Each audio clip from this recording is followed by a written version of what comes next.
In this tutorial, you will learn how to set your Bebop 2 for its first flight. First, install the propellers by placing them on the motors. The polarized propellers should help you. Lock the propellers using the supplied mounting tool.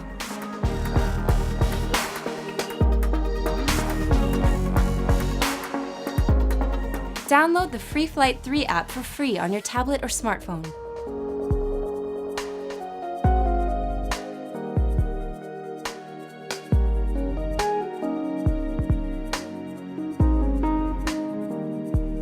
Insert the battery by sliding it forward into the latch located on the back of the battery makes a clicking sound.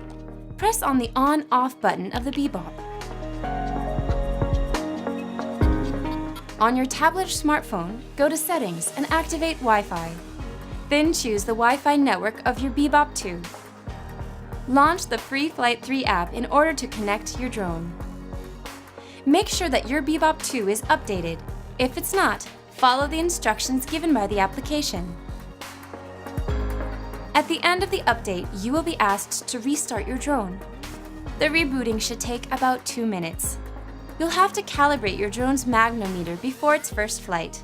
To do so, reproduce the movements shown by the app. You are now ready to take off.